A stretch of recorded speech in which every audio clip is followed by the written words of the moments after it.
सर्वमङ्गलमाङ्गल्ये शिवे सर्वार्थसाधिके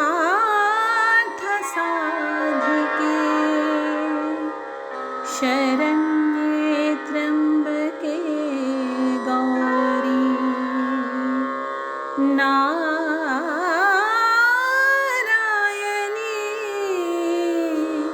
नमोस्तुते।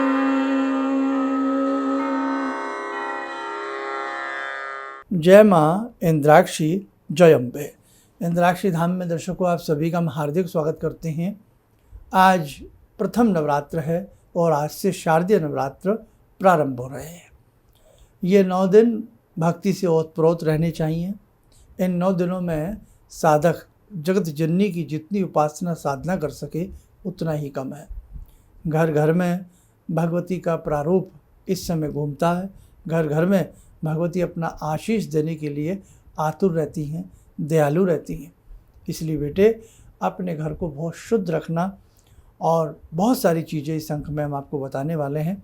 तो आइए सबसे पहले आज का हम पंचांग देखें, फिर आगे की चर्चा करते हैं। 3 अक्टूबर सन 2024 दिन बृहस्पतिवार, संवत 2081, आश्विन मास शुक्ल पक्ष, तिथि आज प्रतिपदा है, नक्षत्र हस्त, राहु काल 1:30 से 3 और दिशा सूर्य दक्षिण दिशा। शारदीय नवरात्र की आप सभी को बहुत बहुत शुभकामनाएं। जगत जननी जगदम्बा आप सभी का कल्याण करें। बेटा हमने अपने जीवन में भगवती की साधना करके बहुत कुछ पाया है और माँ की उपासना और माँ की साधना तो शास्त्रों में जिसकी महिमा का वर्णन अपरंपार है। इतना शास्त्रों में भगवती की महिमा का वर्णन किया गया है। और माँ माँ होती है। सबसे ज़्यादा शीघ्र जल्द द्रवित होने वाला हृदय माँ का होता है। माँ के आंचल में, माँ की गोदी में बच्चा कितना खुश रहता है और माँ भी अपने बच्चे के लाड़ दुलार में कोई कसर नहीं छोड़ती है। इसलिए बेटा ये नवरात्र बहुत कीमती है, अच्छे से पूजा करना। घट स्थापना का समय अभी सुबह के 7 बजे हैं और घट स्थापना का समय हमने आपको बताया था सुबह 6 बजे से लेकर के 7:30 बजे के बीच में है। किसी कारण बस आप लेट हो गए हैं या नहीं कर पा रहे हैं तो फिर बेटा जगदम्बा का ध्यान करके आप अपने हिसाब से भी कलश की स्थापना कर सकते हो। भगवती के दाहिने भाग में दाहिनी तरफ कलश की स्थापना होती है। कलश के चारों तरफ खेतरी बीजी जाती है। कलश के अंदर चांदी का सिक्का या साधारण सिक्का, पान सुपारी, फूल, चावल, हल्दी आदि उसमें डाला जाता है। उसके ऊपर नारियल रखा जाता है और सबसे पहले ज्योत को प्रज्वलित किया जाता है, उसका पूजन किया जाता है। उसके बाद फिर आपके शंख घंटी सबके ऊपर तिलक लगा दें, फूल चावल छोड़ दें और फूल चावल आदि छोड़ने के बाद अपने भगवान के श्री गौरी गणेश का भी तिलक कर दें, पूजन कर लें। स्वस्ति वाचन आता है तो स्वस्ति वाचन कर लें। फिर कलश का पूजन करके, नवग्रहों आदि का पूजन करके भगवती का षोडशोपचार पूजन किया जाता है। ये सारी बातें नवरात्र विशेषांक में हमने बताई थी। कल विशेषांक, इस बार विशेषांक थोड़ा लेट हो गया भैया, बहुत लेट हो गया, नहीं तो 5-6 दिन पहले ही विशेषांक आ जाता है। लेकिन जिन्होंने अब तक विशेषांक ना देखा हो वो विशेषांक देख करके सारी चीज़ें उसमें से नोट कर सकते हैं। ठीक है, तो वहाँ से आपने पूजा सारी सुबह कर ली होगी या आप कर भी रहे होंगे या हमारा कार्यक्रम हो सकता है आप बाद में देख रहे हो। चलो अब सबसे पहले हम आपको आज के इसमें ये बताते हैं कि आज का जो पूजन किया जाता है वो भगवती शैलपुत्री का होता है। और आज जैसे प्रतिपदा है तो प्रतिपदा का क्या भोग होता है, आज का दिन बृहस्पतिवार है उसका क्या भोग लगता है और कल किस देवी का पूजन होगा, किस रूप का पूजन होगा, भोग क्या रहेगा, तिथि का और दिन का, आप लोग नोट करिए। लिखे आज का पूजन जो भी करें भगवती शैलपुत्री का ध्यान करके करें। आज प्रतिपदा का भोग गोघृत है, गाय का घी है। बृहस्पतिवार के हिसाब से भगवती को आज देसी खांड का भोग लगाया जाता है या घी में मिला लें और अर्पण करें। आज के दिन का जो पाठ होता है 13 अध्यायों में से प्रथम अध्याय का आज पाठ किया जाता है। सुबह समय ना लगे शाम को कर सकते हैं। कल का भी नोट कर लें। कल का पूजन भगवती ब्रह्मचारिणी के रूप में किया जाता है, अर्थात जगदम्बा ब्रह्मचारिणी का ध्यान करके कल का पूजन करें। कल का द्वितीया तिथि का भोग भगवती को शक्कर का भोग लगता है और कल शुक्रवार है। दिन के हिसाब से भगवती को मिश्री का भोग लगाया जाता है और पाठ दूसरा और तीसरा अध्याय किया जाता है। ये जो हम पाठ का क्रम आपको बताते हैं, 13 दिन में एक पाठ संपूर्ण हो जाता है, 7 दिन में 13 अध्यायों का, हाँ 13 दिन में नहीं, 7 दिन में 13 अध्यायों का एक पाठ पूर्ण हो जाता है। जिन साधकों के पास समय है तो वो 13 अध्याय रोज पढ़ सकते हैं। और पहले दिन क्या क्या पढ़ा जाता है, इसके लिए दुर्गा सप्तशती का ग्रंथ चाहिए। हिंदी में भी आता है, संस्कृत में भी आता है, जैसे आपसे बन पड़े आप करें। और देवी अथर्वशीर्षम यदि सुबह के समय न लगे, संध्या के समय देवी अथर्वशीर्षम जरूर पढ़ा करें। 5 अथर्वशीर्ष होते हैं, उन सब में उत्तम बताया गया है, या ये कहा गया है कि सभी अथर्वशीर्षम का फल मिल जाता है जो देवी अथर्वशीर्षम का पाठ करता है। जिनसे संस्कृत ना आती हो, हिंदी भी ना पढ़ पाते हो, समय अभाव की स्थिति हो या कोई भी स्थिति हो, ऐसी स्थिति में इन 9 के 9 दिनों में दुर्गा दुर्गा दुर्गा दुर्गा, इंद्राक्षी, जयम्बे, जय दुर्गा, ये 9 दुर्गाओं के नाम चलते फिरते एजपा रूप में भी हम पढ़ सकते हैं। भगवती का प्रिय मंत्र दुर्गा सप्तशती का सार ऐं ह्रीं क्लीं चामुंडाई विच्चे, ऐं ह्रीं क्लीं चामुंडाई विच्चे, ऐं ह्रीं क्लीं चामुंडाई विच्चे चलते फिरते उठते बैठते भी जप सकते हैं। प्रयास करें मस्तक के ऊपर गोल बिंदी लाल रंग की लगी हो और भगवती का ये जाप चल रहा हो। जगत जननी भगवती जगदम्बा को लाल रंग और पीला रंग प्रिय है, इसलिए बेटे बिंदी में आप लाल रंग की बिंदी लगा सकते हैं। अक्सर आपने हमें भी देखा होगा लाल रंग की बिंदी हम मस्तक के ऊपर लगाते हैं। और दूसरी बात, भगवती के आपको कोई भी मंत्र याद हो, सर्वमंगल मांगल्ये जयम देहि यशो देहि सर्वाबाधा प्रशमनम या सर्वाबाधा, कोई भी मंत्र आपको भगवती का याद हो, इन दिनों में उसी मंत्र को भी आप चलते फिरते जगत जननी का ध्यान करके 9 दिन पर्यंत जपते रहें। ब्रह्मचर्य का पालन रखें। जो 9 के 9 व्रत रखते हैं भूमि शयन करें तो अति उत्तम। और जिन्होंने अखंड ज्योत जलाई है तो अखंड ज्योत में ये ध्यान रखा जाता है, वो 9 के 9 दिन, यानी कि अष्टमी कर रहे हैं तो 8 दिन, नवमी कर रहे हैं तो 9 दिन वो ज्योत रहती है। जब कन्या पूजन कर लें उसके बाद वो ज्योत में आप घी डालना बंद कर सकते हैं, या फिर जितनी देर हम पाठ करते हैं रोज़, आधा घंटा 1 घंटा, उस हिसाब से हम ज्योति को प्रज्वलित कर सकते हैं।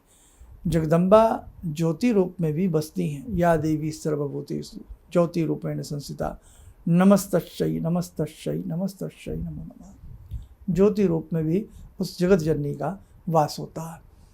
ब्रह्मा विष्णु महेश किसने भगवती को नहीं भजा है? भगवान श्री कृष्ण ने भगवती को भजा है, भगवान श्री राम ने भगवती को भजा है। बिना माँ के किसी का काम नहीं चलता। और जब जब इंद्र का सिंहासन डोलता, ब्रह्मा आदि के साथ जब इंद्र भगवान विष्णु के शरण में जाते हैं, तब भी जगदम्बा ही एक अपना जटिल, एक बहुत सुंदर रूप बना करके सभी देवी देवताओं की रक्षा करती हैं, असुरों का विनाश करती हैं। मधुकैटभ जब विकराल स्थिति में थे तो भी उनको भगवती ने मोहपाश पर फंसाया और विजय हुई। तो कहने का भाव, हमारे भी जिंदगी के नाना भांति के संकट हैं, नाना भांति की हमारे ऊपर गरीबी है, नाना भांति की हमारे ऊपर और बहुत सारी समस्याएं हैं। तो उन समस्त समस्याओं का भगवती निवारण करेंगी यदि हम जगत जननी को अच्छे भाव से भजेंगे। तो बेटा ये 9 दिन आपके पास बड़े सुंदर हैं, इन्हें बहुत अच्छे तरीके से आप जगत जननी की शरण में रह करके पूरा करिएगा। और अधिक जानकारी के लिए हमने जो नवरात्र विशेषांक बनाया था परसों, उस नवरात्र विशेषांक को आप हमारे ज़रूर समय निकाल करके सुन लीजिएगा।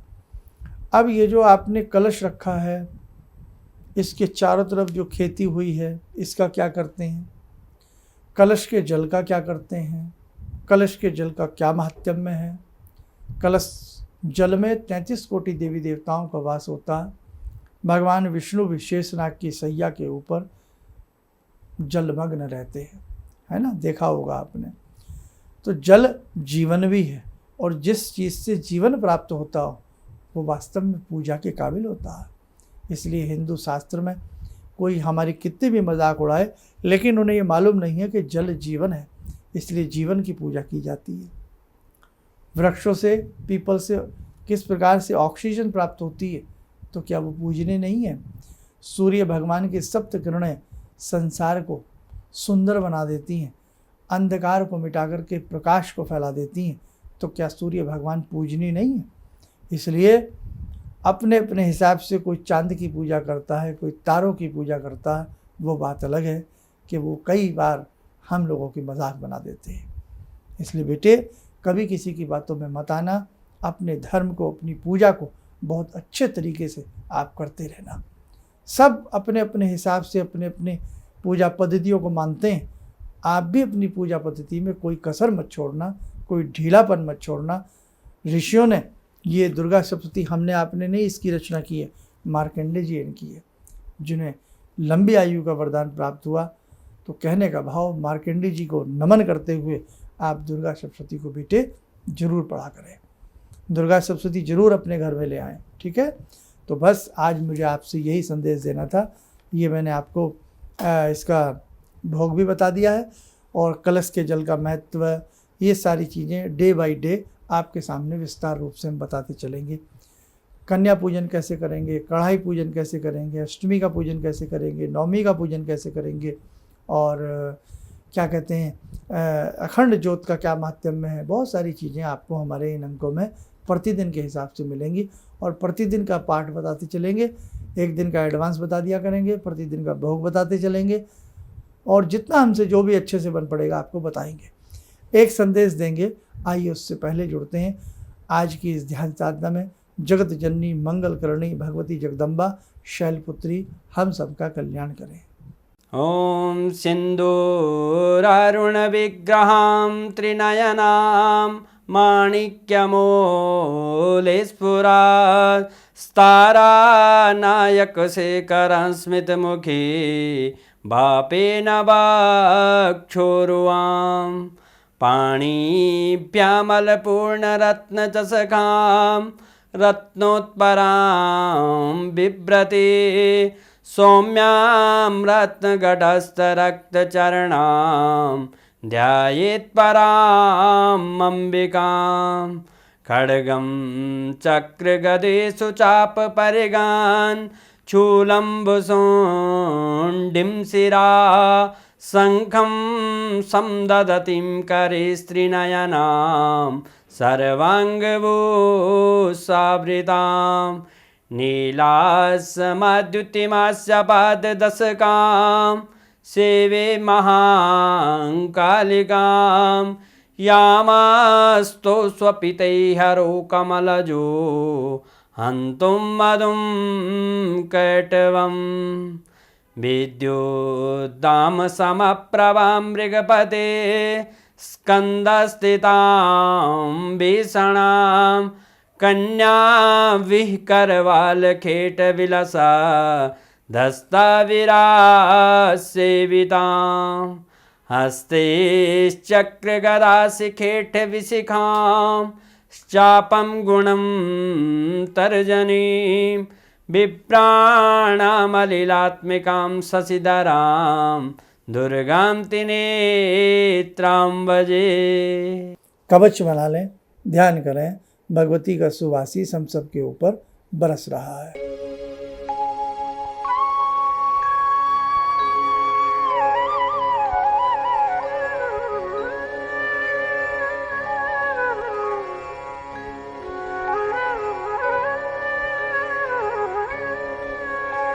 ओम बोलते हुए नेत्र खोलें, सामान्य हो जाए। देखो साधकों, 12 अक्टूबर आने में कसर नहीं है। 3 अक्टूबर आज हो चुकी है। 12 अक्टूबर से एक ऐसी दैवीय साधना जो आपके जीवन के अंधकार को प्रकाश में बदल देगी, आपके जीवन को सुंदर बना देगी, आपके कष्टों को हर लेगी। तो उस साधना से आप जुड़ने का प्रयास करें। ये साधना सभी साधकों के लिए निःशुल्क है, और कोई भी साधक इस साधना से स्वयं भी जुड़े, अपने परिजनों को भी जोड़ने का प्रयास ज़रूर करें। इसके लिए सुबह 11 से साढ़े 5 के बीच आप हमारी फ़ोन लाइंस के ऊपर फ़ोन करके अपना नाम नंबर रजिस्टर्ड करा सकते हो। 2-4 रोज़ के बाद आपको इस साधना की PDF फाइल आपके व्हाट्सएप पर भेज दी जाएगी। आपको बताया भी जाएगा कि कैसे यह साधना करनी है और कैसे कैसे होगी। सारी चीज़ें इस साधना के बारे में आपको बताई जाएंगी। बस आप जुड़ें और पुण्य के भागी बने। आप सब लोग स्वस्थ रहें, सुखी रहें। इन्हीं शुभकामनाओं के साथ हम अपनी वाणी को विराम देते हैं। जय जय अम्बे।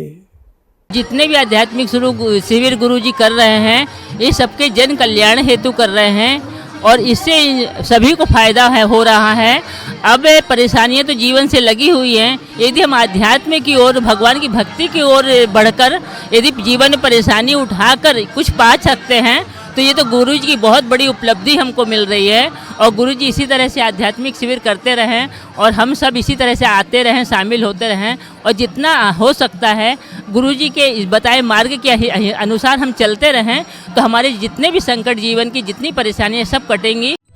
किसी भी समस्या के समाधान के लिए मिले प्रसिद्ध हस्तरेखा एवं वास्तु विशेषज्ञ प्रोफेसर धर्मेंद्र शर्मा जी से। नोट: शिविर में भाग लेने हेतु एवं व्यक्तिगत रूप से मिलने के लिए कॉल करने का समय सुबह 10 बजे से शाम 6 बजे तक। हमारे विभिन्न ज्ञानवर्धक कार्यक्रम देखने के लिए आप हमें अभी सब्सक्राइब करें, बेल आइकन को प्रेस करें ताकि आप देख सकें हमारा कार्यक्रम सबसे पहले। और अधिक जानकारी के लिए फेसबुक पेज को लाइक करना न भूलें।